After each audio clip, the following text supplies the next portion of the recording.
toot toot, all aboard, get your tickets punched. Because Eli Loveman, if the rumours are to be believed, he's certainly on the back foot before we even head in. I mean, those numbers tell a story, Simon. Alexander Hayne, a veteran of the Mythic Championship. He's got one under his belt already, and he's a hungry lad. He's wanting that second one. Oh, absolutely. And also with over $200,000 in lifetime earnings, he is one of the most earners, highest earners in the game. Eli Loveman on Humans, one of the decks we had our eye on throughout the weekend, Simon. A very popular choice, very powerful choice in the modern format. Not too much sort of interest or going on in this list that is it's too out of the ordinary. And Alexander Hayne, I mean, this is as stock comes when it comes to Tron. Yeah, this is basically the perfect main deck if you just want to maximize your chances at Tron and a heavy hitter. Alexander Hayne has taken a mulligan to 5, although we've seen fans of the Khan father very happy to chuck dud hands back. We'll see how things shake out at game number 1 between these two. As I say, the Canadian superstar on 5 cards. Eli Loveman with a full grip, and he's going to get off to the races now with an Ether Vial. A good start for him. Hayne. He's got a 1-mana artifact of his own here with a Chromatic Sphere. And his hand at the moment look, Simon, it does contain a number of those hard-hitting heavyweights in this matchup. O-Stone, Wormcoil, Engine. This is what Hayne's looking for. Well, it is a relatively weak hand because there's only this one Tron piece. So unless he naturally draws a tower or mine, he might be missing that third Tron piece for a while. Kick things off with the champion of the parish now for Eli Loveman. Slower start for him, although he does have a few things to work with. Couple of tools in the old toolbox there. Still in hand. This is actually not a bad hand, especially with that Ether Vial to pump out the lieutenants. Reflector Mage, of course, is not at its best in this matchup. However, if there is ever a Wormcoil Engine, you are happy to have it. Next on the docket, Walking Ballista for 1. One of the cards that, again, the Tron plays are I'm really surprised by how, we sort of think like the signature cards in Tron, right? The Khans, that's about it, actually. The rest are really good against human. The whole deck is apart from Khan Liberator, which you see on your screen right now, which is very much the signature card of Tron. The rest of the cards in humans are actually in Tron are really good against humans. Absolutely. I think Ugin is really the #1 contender there. Of course, it might be 1 mana more expensive with Athalia, but still, if it resolves, all the humans are dying. The humans are dead. Well, they will be soon, you would think. But while they're still alive and kicking, looks like Eli Loveman is going to show no love for his fellow man here and get busy with some damage. Champion of the parish getting pumped up to a 4/4 now. Thalia's lieutenant and right tenant both enjoying a couple of gym sessions there. 3/3 and 2/2 respectively. Looks like we're going through this somewhat convoluted or slightly complex situation with Ether Vial. Simon, talk us through this process. So with Thalia's lieutenant and another human in hand, you often have this situation that you want to vial in the creature with the trigger on the stack so that the lieutenant gets that counter as well. But when there are 2 lieutenants and a champion of the parish, the math is just relatively complex. I think they figured it out. Let me just confirm that. So the champion gets 4 counters. That was relatively easy. And then one of the lieutenants doesn't benefit from the other entering the battlefield. So that seems correct. So we've got a 5/5, 4/4, and a 2/2. So Alexander Hayne very much on the back foot here. He's going to need to find something to get himself back into this. Oblivion Stone, probably the first step in doing so. But Simon, he is under a lot of pressure, and it's coming in pretty hard and fast here. Yeah, and due to that forest on turn 2, it's basically clear that he's not going to have a strong turn 3. And look at how much damage he's taking there. Once again, I just have to talk about this. Eli Loveman's posture, his poise, his bearing as a player has impressed me so much. You can see that he's so focused and so in the zone here. He's able to even just effortlessly help out Alexander Hayne with keeping track of mana. He wants to just play a good, clean game of Magic. That's all he wants. He wants to show off his prowess at this game, and I tell you what, he's done it in style throughout this weekend. Really impressed with the performance he's put on. I know I've said it before, Simon, but Eli Loveman, I think, a great representative of what this game can do. To interrupt you there, let's count the damage on Eli's side as well, because that's 5 plus 4 plus 2. is already 11 points, which Wow. means a single human puts Hayne to 1. Oh, geez. And in hand, of course, we do have Reflector Mage. I mean, that's not going to get a lot of value on this board, apart from all those +1/+1 counters, which you will certainly take here. Judge figuring out a situation here with the Ether Vial and the Lieutenants, as you can see. I think we're going back to this math problem. It is. There are. I mean, we've had a fair few maths exams at the in the feature match area today. It would certainly help to have a piece of paper to represent the triggers and then just do it slowly rather than Eli somehow just putting 3 dice on there. There's always the chance that you miss some interaction. Okay. Yep. Well, that was how it was originally, and it looks like after re-crunching the numbers, Dr. Frank Dr. Frank Carsten is in the building. Maybe he has put up his hand and said, whoa. Watching the live stream, he was... One moment, please. I'll stop you there. I am the crown prince of numbers. I'll have you know. And I got something to say about it. I mean, speaking of numbers, speaking of maths exams, Simon, we've got Matthew Sperling with Affinity 1.0, the original and best, in the final of this Mythic Championship. And can I tell you this? Out of the last 8 modern Mythic Championships, Affinity has been in 6 of the top 8s. Yes, you can tell me that. I just did. I mean, the first one, how far are we going back? Like at the first... Philadelphia? All the way back, played 4 Atog. Oh, wow. Yeah, so we're going back quite a way here. But first modern Mythic Championship, Return to Ravnica, Board of the Gods, had some time off at Fate Reforged, but Eldrazi Winter had featured, wasn't in Rivals of Ixalan, and at the most recent team Mythic Championship as well, and now here. 6 out of 8. It's not bad. It's not bad. Pretty good conversion rate there for Sperling as well, who will be happy to be in the finals of this event. But right now, we've got to crown the other finalist of our Mythic Championship here in London, Alexander Hayne, halfway through an Ancient Stirrings here, really staring down the barrel of a gun, and he cannot come up with the goods, and that means Eli Loveman cleans up very convincingly indeed. Was that a turn 4 win? There was definitely a very easy win, but also because the Tron deck didn't really perform well. What we've seen so far from Tron has been very impressive against humans, and I think it's a really big swing here for Loveman to have taken out game number 1. But right now, my friends, we're going to take a quick break. We'll be back with more live semi-final action from Mythic Championship London in just a little bit. Don't go anywhere. Live from London in the United Kingdom, my name's Riley and I'm joined by Simon Gertzen. And Simon, we saw Eli Loveman on the left-hand side of the screen there steal a game out from under the nose of Alexander Hayne, the Canadian sensation there, with a humans deck that, as far as we're concerned, has a pretty dicey matchup against Tron. Yep, that was a relatively easy victory. Alexander Hayne has told us that he averages about 1.5 mulligans per game.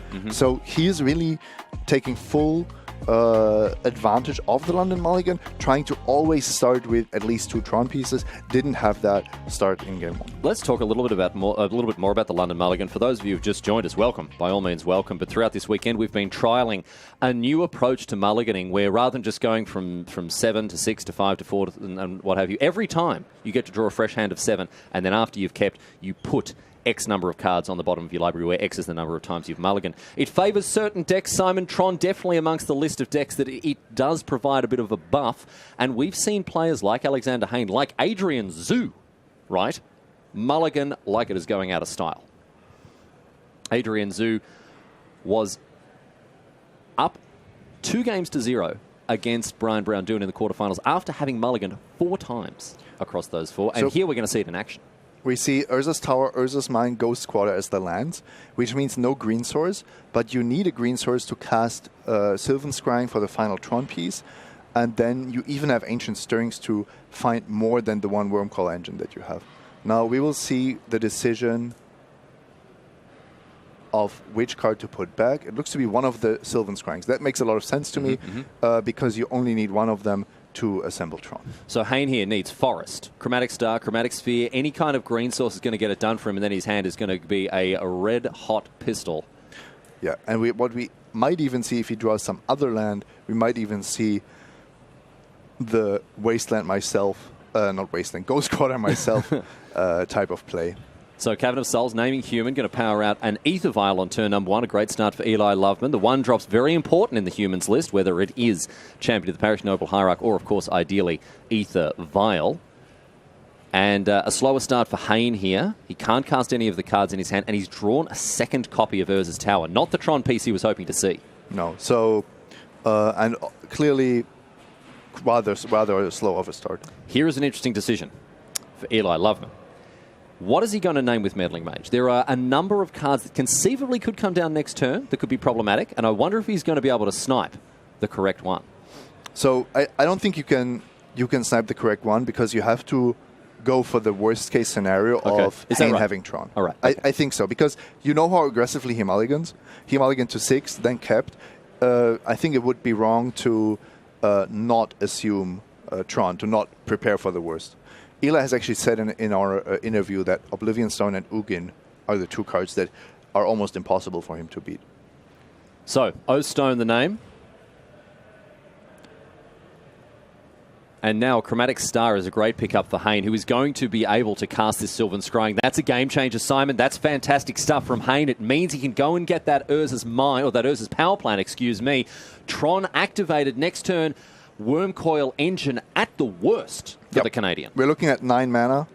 Still no green source, but I think Hayne doesn't mind too much. There's still this Ghost Squatter I mentioned earlier, and after the Wormcoil Engine has come down, Hayne definitely has enough lands to Ghost Squatter himself if needed. The one wrinkle here, Simon, the one wrinkle here is that Eli Loveman's hand is exceptionally well set up to combat a Wormcoil Engine. Yeah, this is actually one of my favorite lines where you use Phantasmal Image to copy Wormcoil Engine and then you Reflector Mage it to the opponent's hand. Yes, yes. In this particular case, there's even Meddling Mage to stop it from coming back down. However, we've already made the point that from a game theoretical perspective, it's much more important to play around the Ugin because currently you don't have any information whether an Ugin could come down next turn or not. We'll see how Loveman wants to play this one out. And I think Meddling Mage on Ugin would be a great way to spend his turn this time as he clips in for 3. But Athalia in hand as well is a great choice as well. Oh, Loveman is just firing on all cylinders. This is unbelievable. He's making us look like a pair of prize turkeys, Simon. We've come in here, Alexander Hayne's talking all this trash. You know, he's going to beat Eli Loveman 3 games to zip. It's going to be easy as anything for the Tron player to get up and about. And Eli Loveman's just like, no, mate, can I just take your paradigm for a second? Because I'm going to invert it. Okay, we do see a little bit of a different line here, which is actually to put everything on the table with 3 active Meddling Mages. Now, one of them is going to call Ugin, I'm absolutely sure. And then the third one we'll have to find out. Walking Ballista, perhaps, another card that can really punish the humans player. Especially when you have a Phantasmal Image in play. So we'll see what is named by Eli Loveman here as the information gets relayed back to us. Alexander Hayne with the Wormcoil Engine, a useful card in this matchup, Simon, but not the back-breaking play he'd be hoping for here. And not great against an opponent that's holding Reflector Mage as the final card in his hand. Man, oh my goodness. Eli Loveman ready for the 2-0 steal. Oh, and off the top, Athalia's Lieutenant as well, just to really turn the screws here.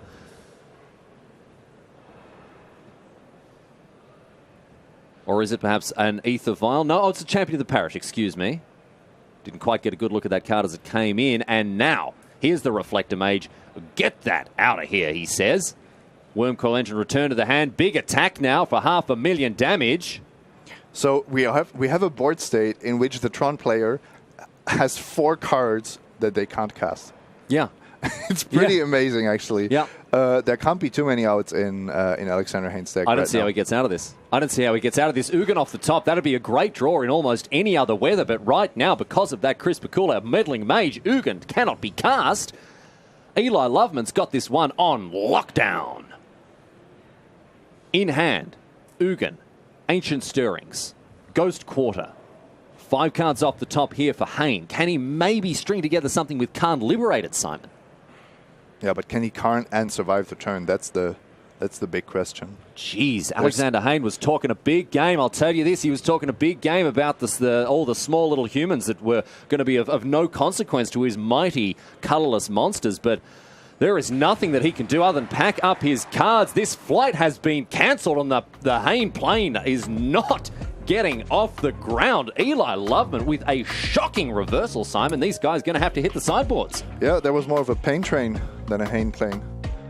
Exactly right, Simon. I couldn't have put it better myself. I'm still reeling from this incredible reversal from Eli Loveman. I mean, just such an impressive performance so far. And I mean, he's still got to go the distance. He's still got to get another game in the chamber here. But if he can do it, we're going to find out very shortly. My friends, we've got to take another quick break. Stick around, because on the other side of this, the third and perhaps the deciding game of the semi-finals here at Mythic Championship London. This match between Eli Loveman and Alexander Hayne. Let's talk about our quarters here. Tien Nguyen playing Scape Shift, Titan Shift there, beaten out by Matthew Sperling in some very close and very quick games. Blink and you'll miss it magic. Of course, all of these matches will be available. You can go and watch the VODs at a later time here. BBD got taken out by Adrian Zhu after Adrian, I think, across all 5 games, mulliganed, I think, 8 times total. So Adrian Zhu not afraid to find the cards he needs with the new mulligan rule. The reigning world champion, Javier Dominguez, went down in style to Eli Loveman 3-1. Is it Phoenix unable to keep up with the explosive starts that Eli Loveman was capable of in one of the quarterfinals there? And Alexander Hayne rather simply dispatching Chris Kvartek, who never really looked to be in it. He did pick up a game, did Kvartek, but I think this is where Hayne's expectations for the match, for this matchup, really were set in stone. Getting a nice look at the opening hand here. 1 Tron piece in Urza's Tower and an Expedition map that will fetch a second one on turn 2 potentially.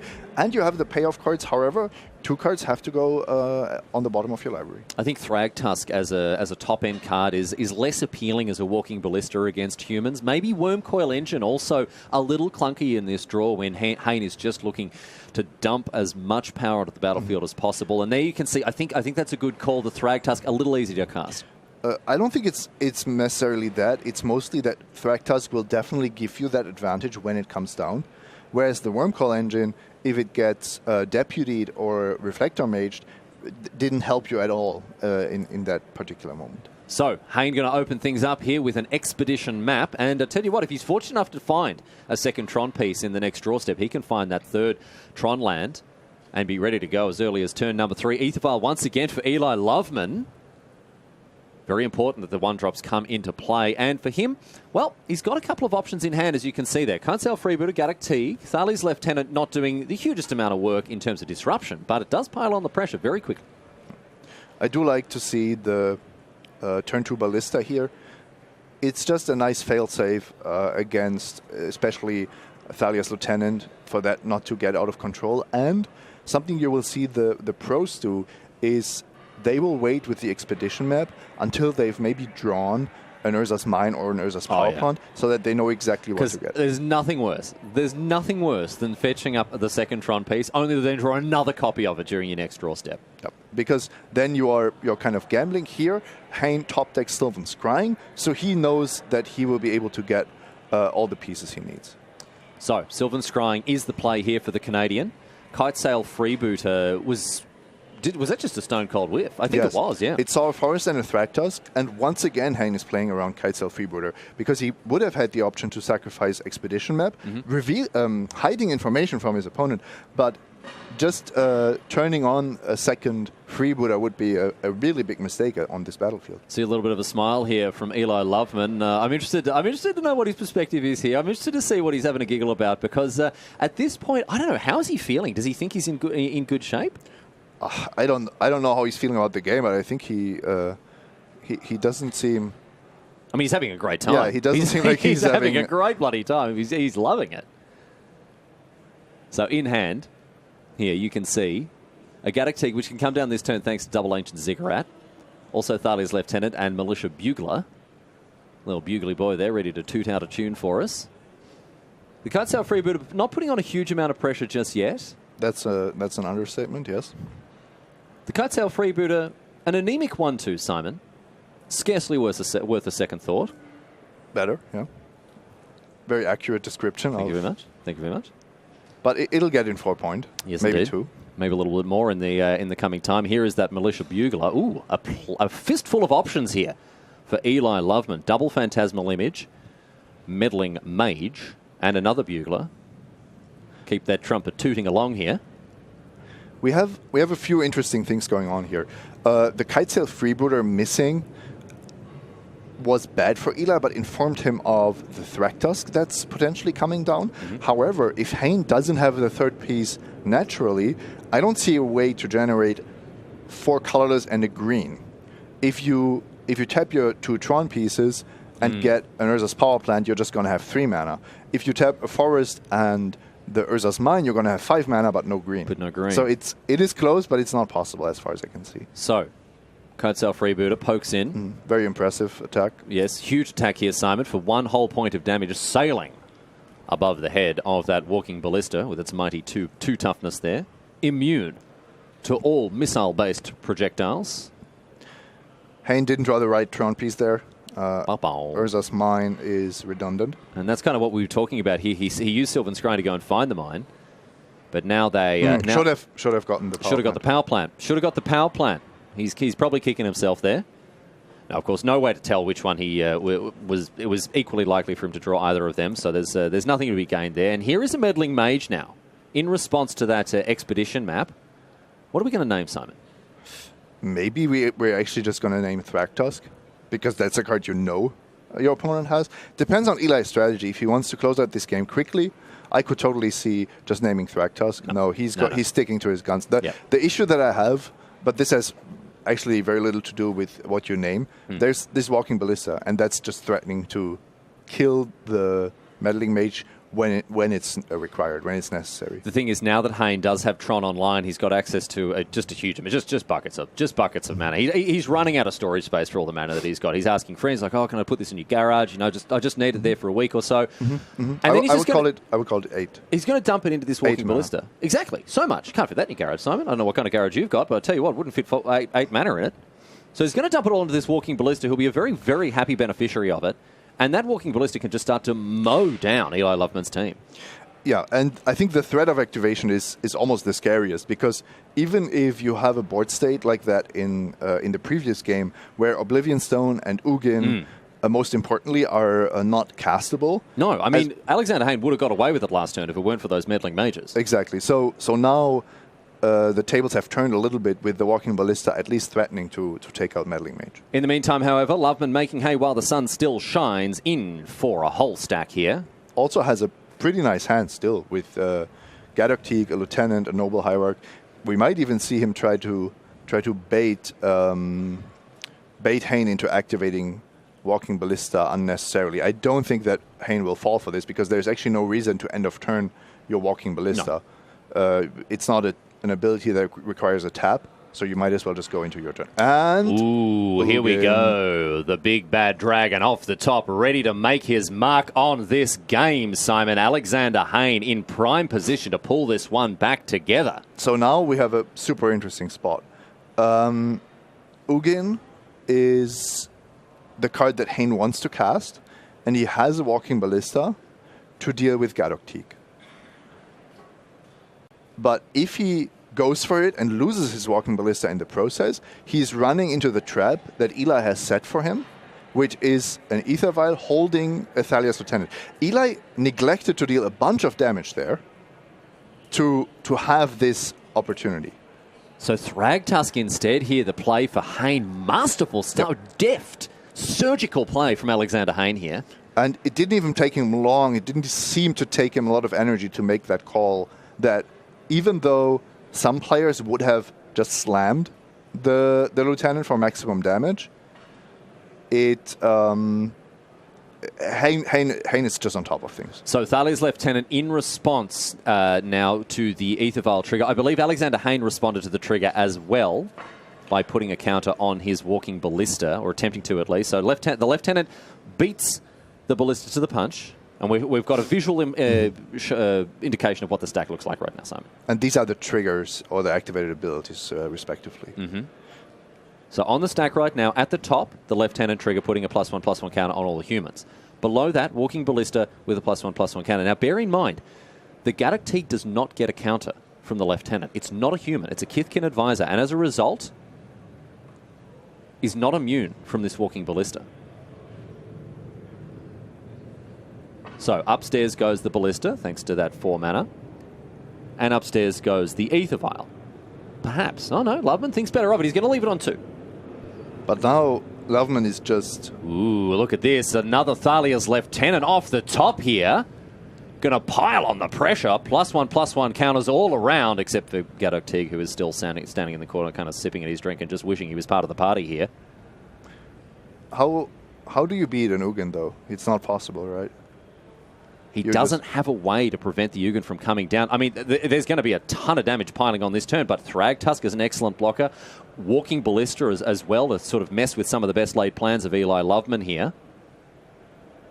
And look at this, yeah, another pretty anemic attack by the in the grand scope of things. That cuts our freebooter's been hitting the gym, been pumping iron like there's no tomorrow. Already a 3-4 in the air, but Simon, it's not going to be enough here. Militia Bugler also providing some ground support. Yeah, now Hayne certainly has the opportunity to block here, but that Kithkin Advisor being so vulnerable to the Ballista is really will be the turning point of this game, I'm afraid. It's the hinge upon which this entire matchup is turning right now. Ugin, the key card in situations like this, the get-out-of-jail-free card that Alexander Hayne has somehow drawn from a game of Monopoly instead of a Magic card here.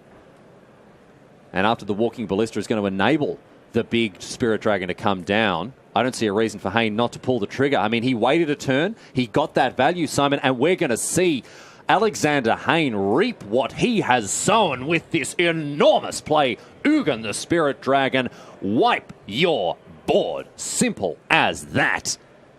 And the best part of it is, it's a one-sided sweeping effect. Alexander Hayne is not going to lose a nickel of value here.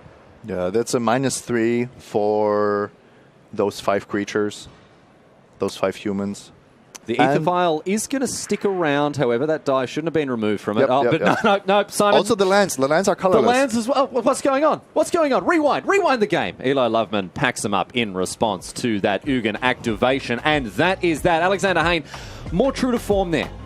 As I said, talked a big game. Did not walk a big game in games number 1 and 2. But he's come back with a vengeance to take out game number 3. Much better stuff from the Canadian. We're going to go to game number 4 before you know it, my friends. But right now, we're going to take a quick break. Stick around, everybody, on the other side of this. More semi-finals live from Mythic Championship London. Welcome back to the tournament floor here at Mythic Championship London for what might very well be the last game in the semi-finals between Eli Loveman on humans and Alexander Hayne on Tron. You can see characteristic of Tron players throughout this weekend, another mulligan for the Canadian here. At the moment, Eli Loveman sitting pretty 2 games to 1. He just needs to get 1 more in the books and he's going to be a Mythic Championship finalist. But Simon, Alexander Hayne has dug very deep. He's won game number 3 and the momentum is with him right now. Yeah, and he's taking these aggressive strategic mulligans. You could even see him having Urza's Tower and a forest, but he wants multiple Tron pieces. You can see Alexander Hayne, at the moment, an undefeated Mythic Championship top 8 record. The only Mythic Championship he's made the top 8 of back in, 2012?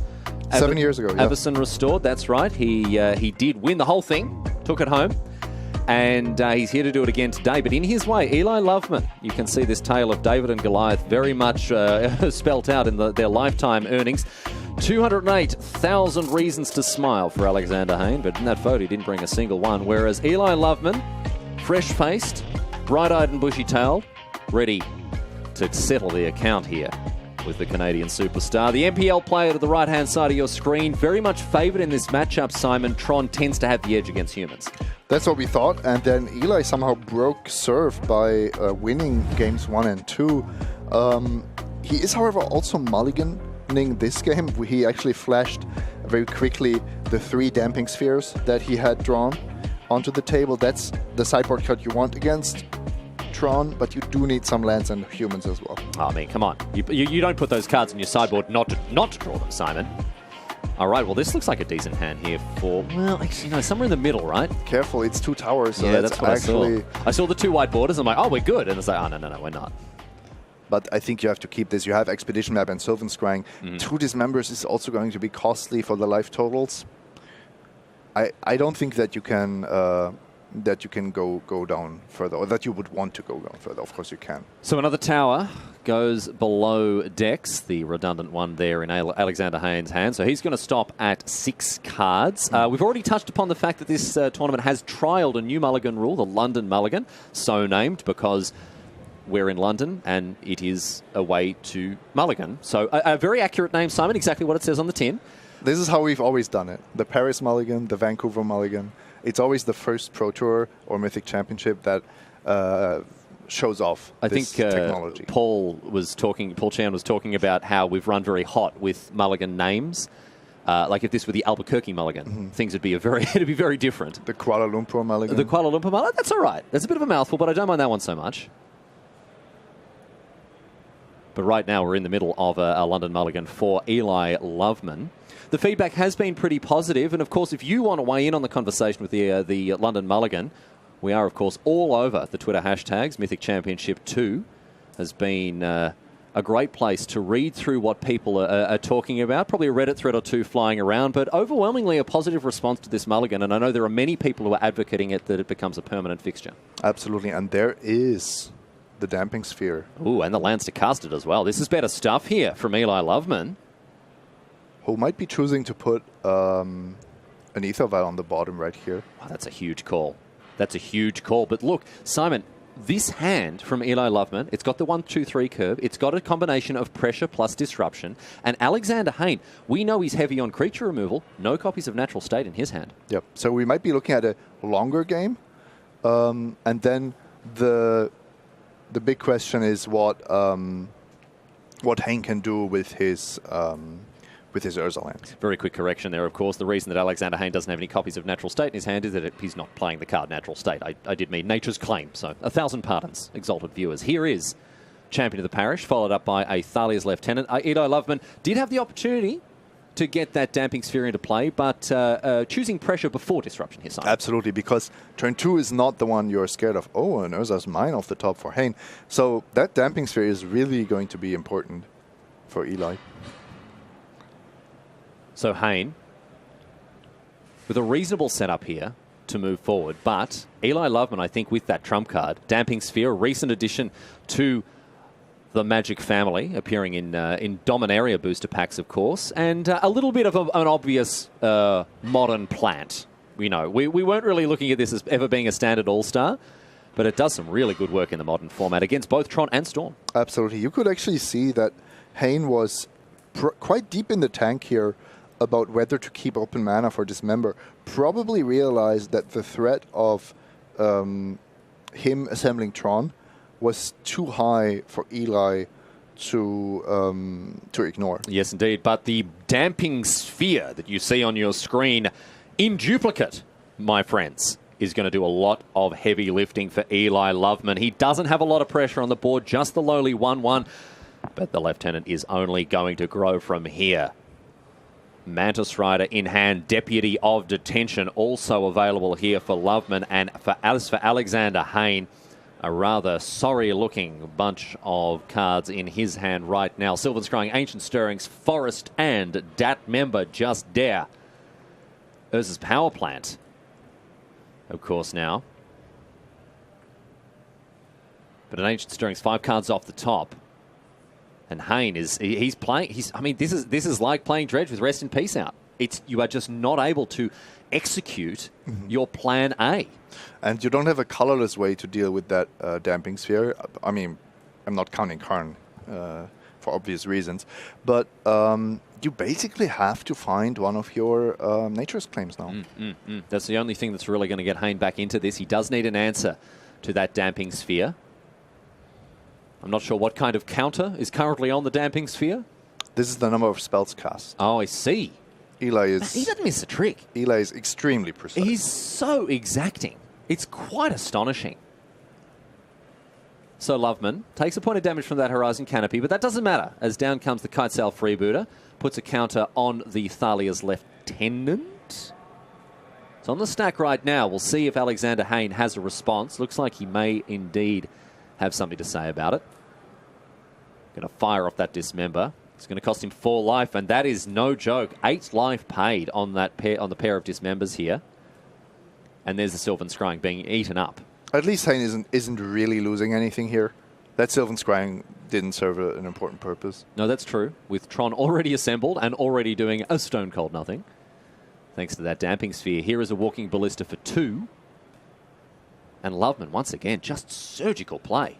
Dr. Loveman to the operating theatre, please. Mantis Rider in hand, a Deputy of Detention. 2 Deputy of Detentions now. And no third land. No third land. All right. Well, Alexander Hayne given a little bit more breathing room than otherwise would be the case with humans. A slower start for sure from Loveman. I mean, he does have that key piece of disruption, but he's not making the most of it. That's absolutely true. I think that Hayne might be coming back into this, especially if the next draw set by Eli is not a third land. If Loveman just kind of continues to build up a hand of uncastable cards, and if Alexander Hayne can continue to cycle through his deck with Chromatic Sphere and Expedition Map, finding, just more mana sources to try to invalidate the overall effect of that damping sphere. I mean, it's not his plan A, Simon. It's by no means his plan A, but Alexander Hayne, he's a scrappy fella. He's full of fight, and he's going to go down swinging. If he goes down at all. If he goes down at all. I think now we are entering this weird stage where the Tron deck can suddenly hardcast a Thragtusk, hardcast a Wormcoil Engine, and soon even the big Planeswalkers. This is not a secret in Magic. There's no element of this that constitutes some kind of unknown arcane sorcery. If you want to beat a linear deck like Tron, if you want to beat a deck that is quote-unquote all in on a certain strategy, you need to apply two things concurrently, Simon. You need pressure and you need disruption. If you have pressure alone, maybe you're not able to mess with what they're up to. If you have disruption, you'll give them enough time to find their plan B. Right now, Loveman only has one piece of the puzzle, and we are seeing the impact of that right now. Alexander Hayne with a lot more breathing room than Loveman wants him to have. And that's not a good draw. That's just a champion of the parish. That is Ballista fodder. I don't know how much longer it'll be for this world here as the Walking Ballista untaps, as Loveman thinks better of the left-degreed tap. It's going across to the right instead now.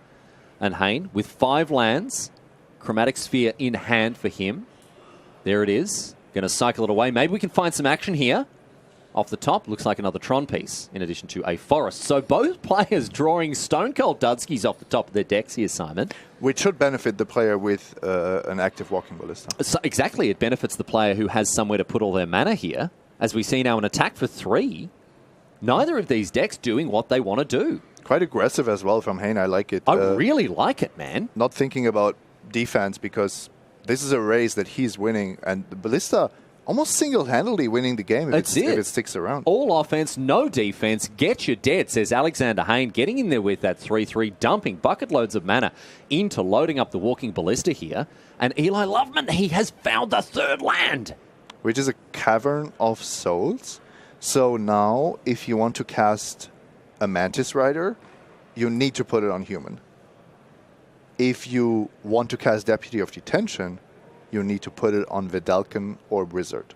Because the stringent mana cost requirements of both of these cards means that an unclaimed territory on human and a Horizon Canopy is not going to be sufficient. So I think what we'll see here is a Cavern of Souls on Wizard. Because that can still cast Meddling Mage. Yeah, Wizard is the better choice for sure than Vedalken. But there is a real price, because now your Mantis Rider is currently uncastable.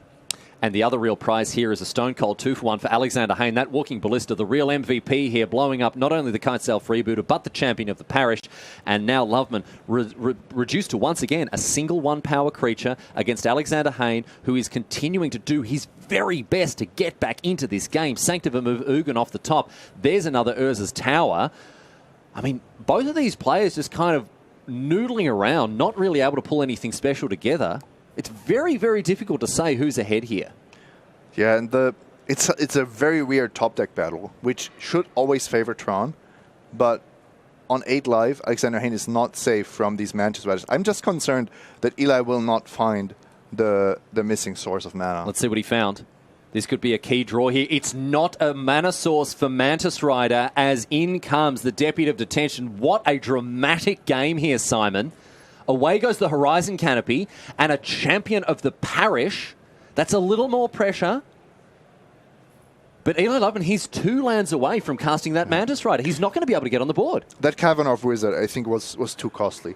Of course, the draw step was extremely punishing in another Mantis Rider, but imagine there had been a 3-3 on the battlefield. Wow. If Hayne invests his whole turn to put a counter on the Ballista and shoot the Mantis Rider, you're at least you're pushing damage and you're doing something, and you would have had this top deck of another Mantis Rider. You're not getting 2-for-1 and giving up another Sylvan Scrying there. So now you really have to hope that the Tron deck fizzles, as we say, doesn't draw anything for a couple of turns. And, oh, that is Ulamog, the Ceaseless Hunger. Quick count of the lands here. 7 in play, and if I'm not mistaken, 3 in hand, Simon. Yeah, but it's a slow card. It is 2 more turns away. It's only 1 more turn away if Alexander Hayne can find an answer to that Damping Sphere, however. For 2 mana, here's a Meddling Mage.